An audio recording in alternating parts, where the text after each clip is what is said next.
विदाई में बड़े बड़े कठोर हृदय वाले लोग भी रोते हैं। बड़े बड़े कठोर हृदय वाले लोग भी रोना शुरू कर देते हैं। आपने कभी बाप को रोते देखा है किसी के?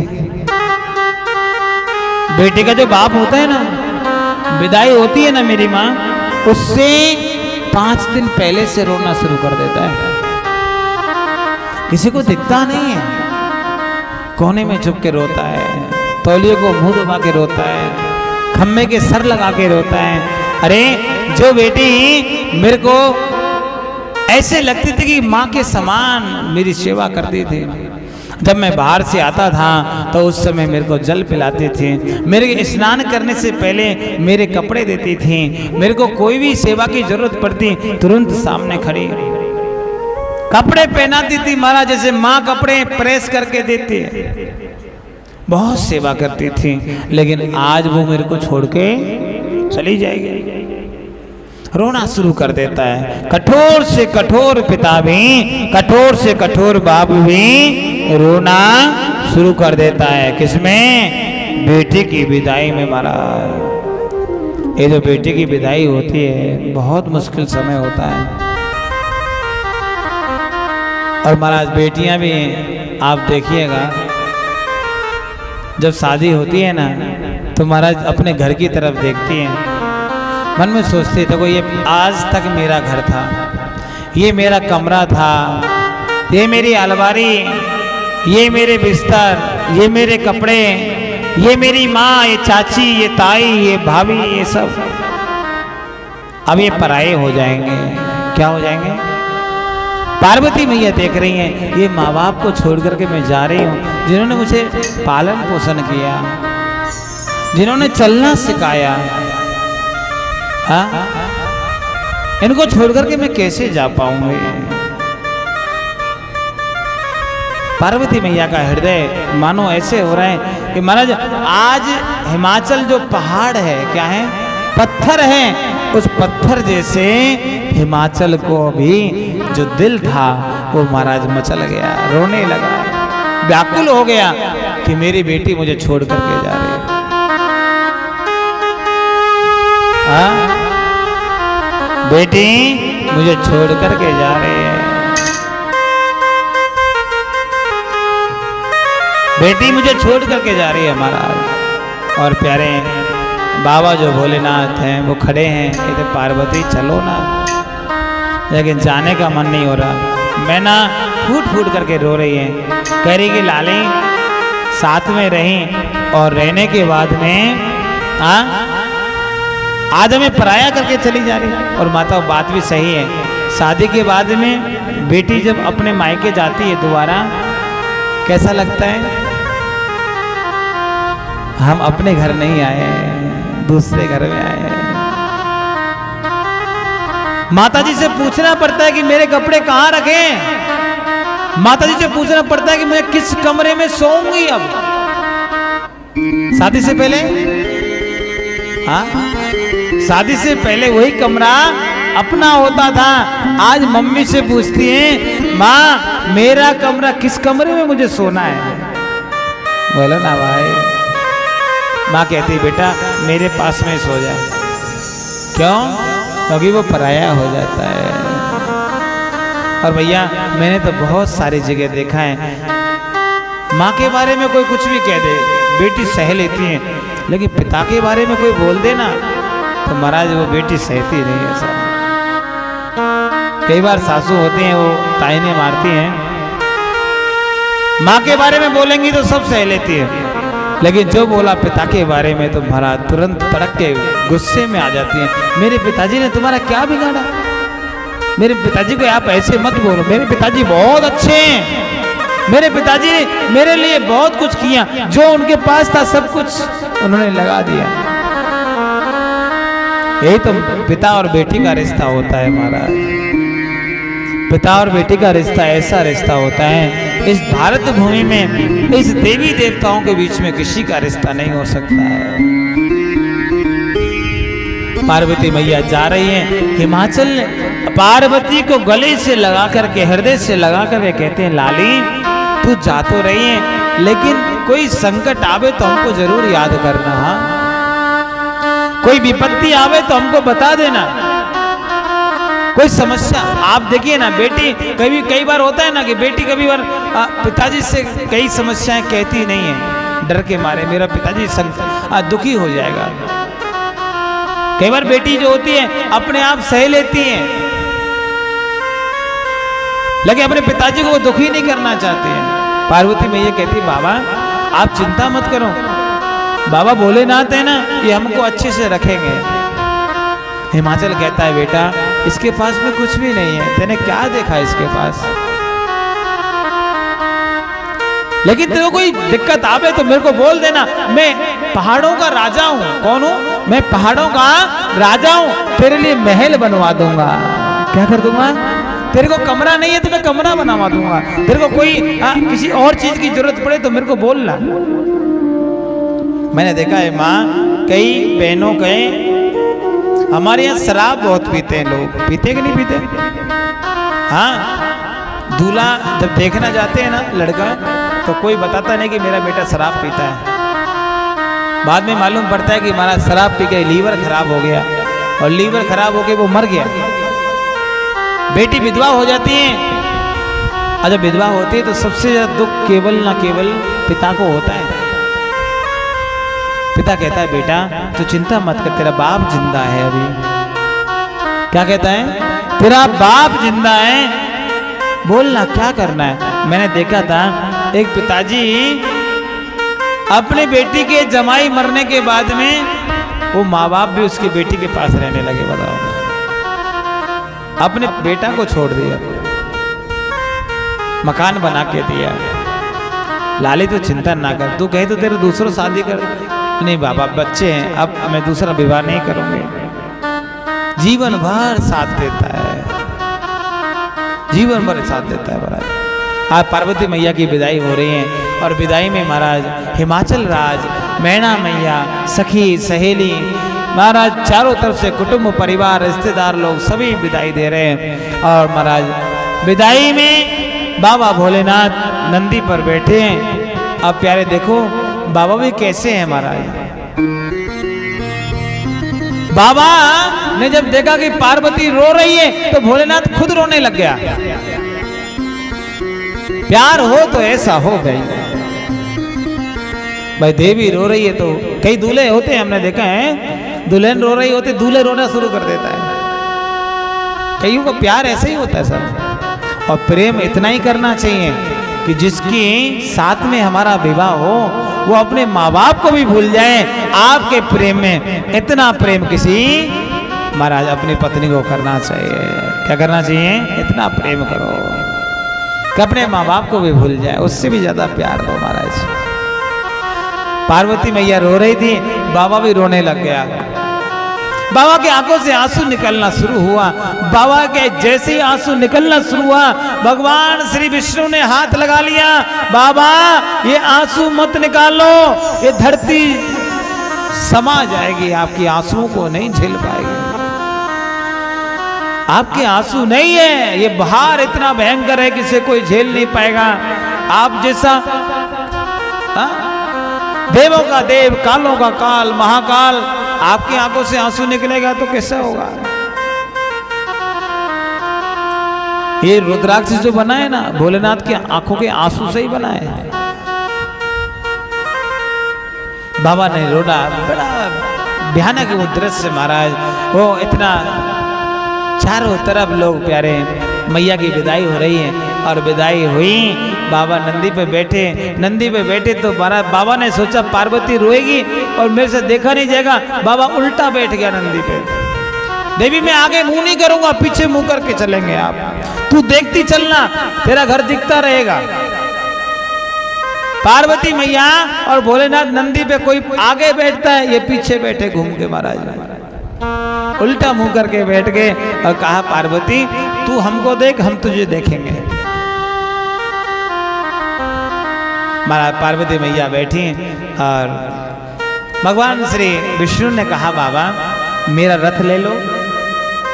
इंद्र ने कहा बाबा मेरा भी रथ अच्छा है, कुबेर ने कहा बाबा आप ही की कृपा से मुझे पुष्पक विमान मिला है, आप मेरे विमान में बैठ जाओ। भोलेनाथ ने कहा देखो भैया आपके विमान आपको अच्छे लगते हैं, अच्छा है, लेकिन मेरा नंदी मेरा बहुत अच्छा है।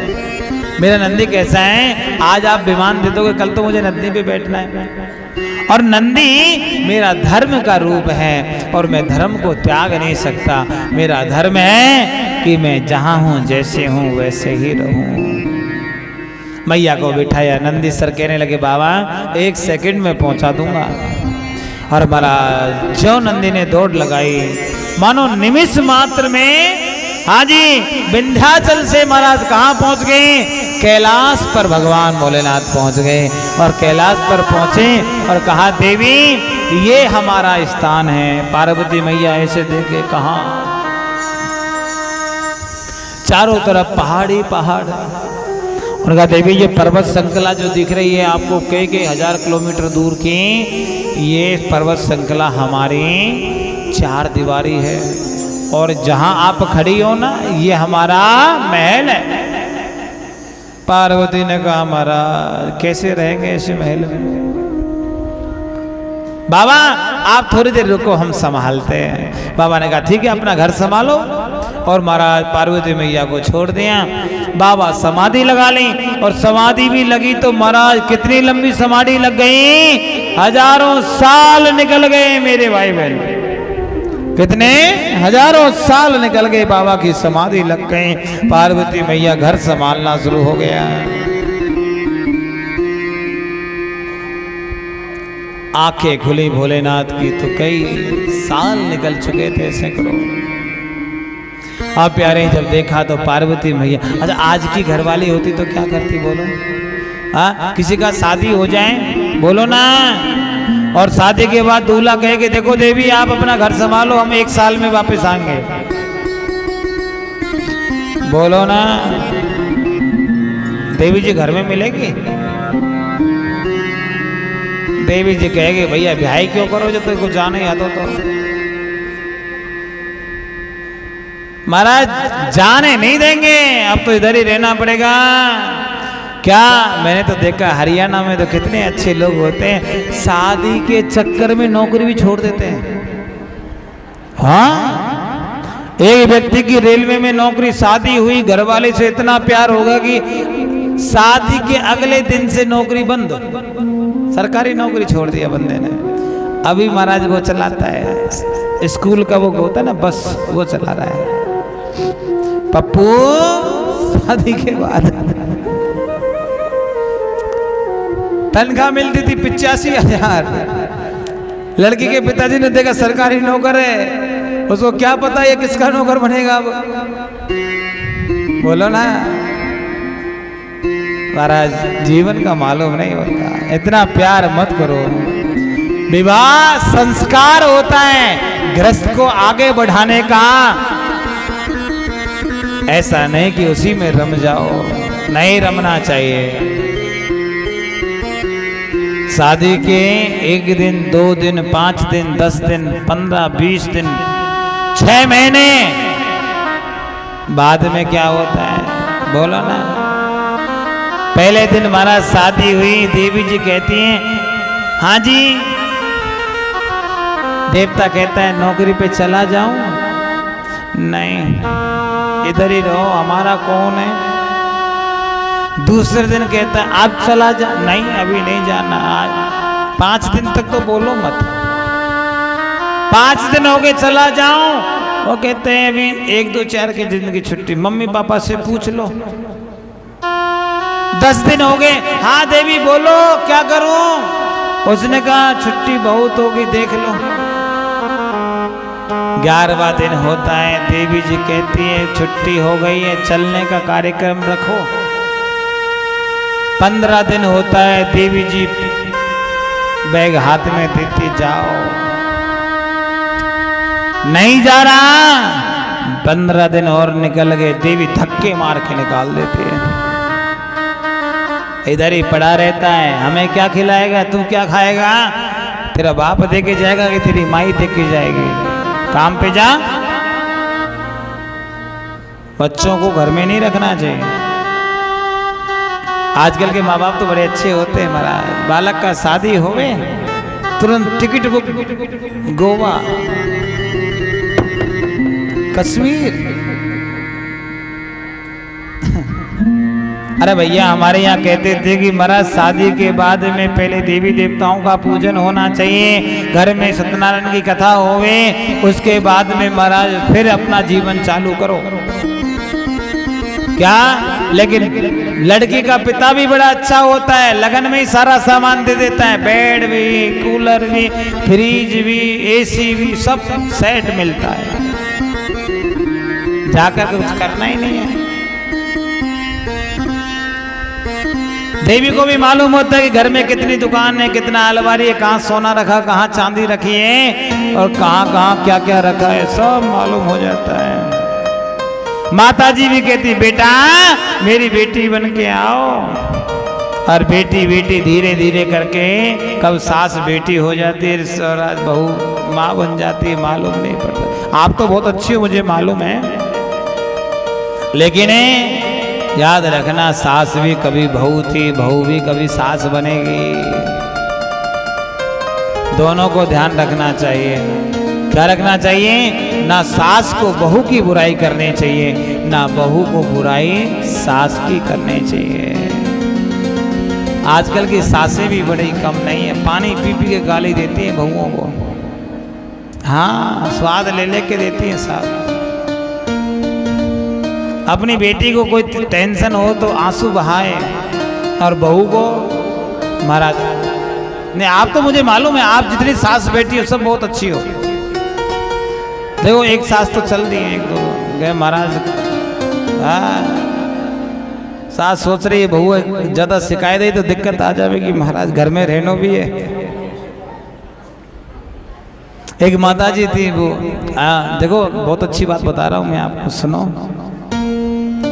वो एक महात्मा के पास पहुंची, बाबा मेरी बहू जब से आई है ना मेरा घर का चौपट कर दिया है, जब से आई है सुपड़ा साहब, इसके पैर में कोई चक्कर है, ऐसा पैर रखा है मेरे घर में महाराज, घर की लक्ष्मी चली गई है, बच्चा बड़ा परेशान है, मेरे बालक को तो मालूम ऐसा लग रहा है कि उसको ऊपर कोई जादू टोना कर दिया, मोह लिया, मेरा बेटा मेरा नहीं रहा उसका हो गया।